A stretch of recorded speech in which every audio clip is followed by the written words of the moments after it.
وقل رب زدني علما. السلام عليكم يا شباب. استعدادات ليالي المراجعة في كام يوم كده بيبقوا قبل المادة. بيبقوا دول يعني أهم أيام السنة كلها. لازم تبقى عامل حسابك هتعمل ايه ومخطط كويس وحاطط استراتيجية كده تمشي عليها، عشان الأيام دي على قد ما هي مهمة وهم مديونكوا وقت نوعا ما كويس، على قد ما الوقت ده هو مش هيكفي حاجة خالص لو انت مش حاطط لنفسك خطة صارمة تشتغل عليها وعارف هتعمل ايه بالظبط. فواحدة واحدة كده نبدأ. اول حاجه لازم تحط في دماغك انك عندك 4 حاجات مهمين لازم تعملهم، يعني 4 حاجات ما ينفعش خالص خالص تدخل الامتحان من غير ما تعملها. اول حاجه انك تبدا تحل بتايمر، يعني الشوامل اللي هتبدا تحلها في ليالي المراجعه لازم تكون بتايمر. ده لو انت اصلا ما كنت، يعني المفروض انتوا، انا قايله لكم انكم تشتغلوا بتايمر من بعد على طول خطوه الكواليتي. احنا خلاص ظبطنا الكواليتي، نظبط بقى التايمر. انت المفروض كنت بتحل بتايمر. طب لو انا ما كنتش بحل بتايمر خلاص كده لا، انت تبدا تيجي الامتحانات هقول لكم تعملوا ايه وتحلوها بتايمر.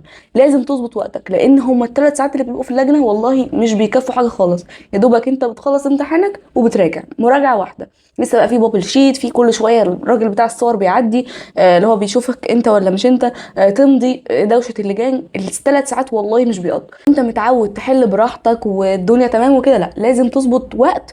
ويعني ماكسيموم تحل الامتحان في ساعتين، ما ينفعش تتاخر عن كده في البيت، عشان في اللجنه هيبقى نظام مختلف خالص. طب دي اول حاجه. تاني حاجه لازم تراجع كل حرف في الماده. لازم تكون داخل الامتحان مراجع على كل حرف في الماده. ما ينفعش يكون في حاجه ما تراجعتش، ما ينفعش في جزء انا ما عدتش عليه، ده مستحيل يحصل. انت حط في خطتك انك اول حاجه تحل شوامل بتايمر، وتاني حاجه انت هتراجع على كل حرف المنهج. يعني اللي هو ايه، مراجعه، اللي هو مثلا تسميع حد يسمع لك. المهم تراجع على كل حاجه في الماده. تالت حاجه هتبدا تحل على الاجزاء اللي انت ضعيف فيها. انا مثلا براجع النحو ولقيت عندي اسم الفاعل بايظ، خلاص انا هجيب اسم الفاعل تدريبات عليه بس وابدا احل واخد النوتس بتاعتي. طب انا كده لو في حاجه بايظه وكده انا متاخر، لا خالص، انت تبدا بس ايه تظبط الحاجات اللي انت واقع فيها. يعني انا يكون ان انا هراجع على المنهج كله، دي حاجه.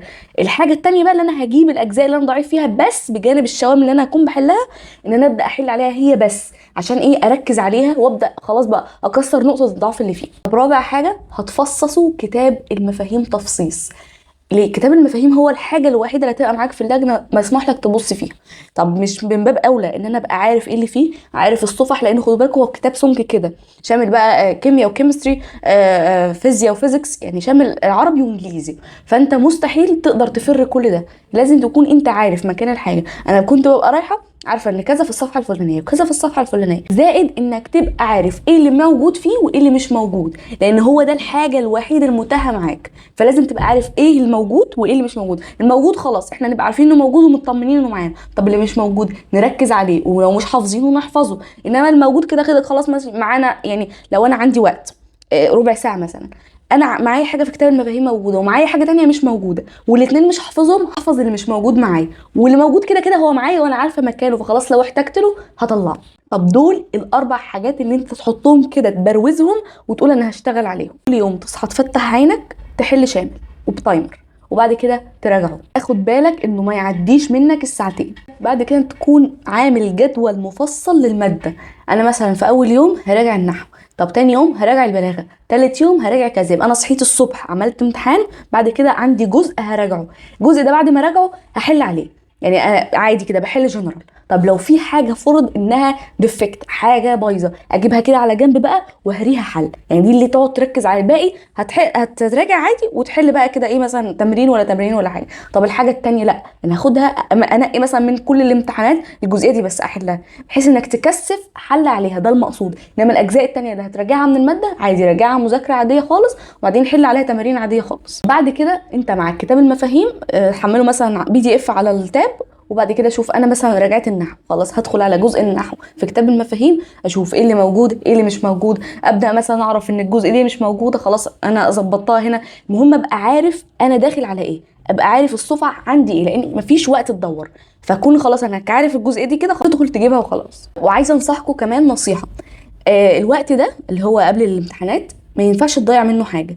يعني ايه؟ يعني لو في مدرس منزل مثلا فيديو، الفيديو ده 11 ساعه، وانا كويس في الفرع اللي هو منزله، زي مثلا هو منزل بلاغه، انا كويس في البلاغه مش عايز حاجه ما ادخلش اسمعه.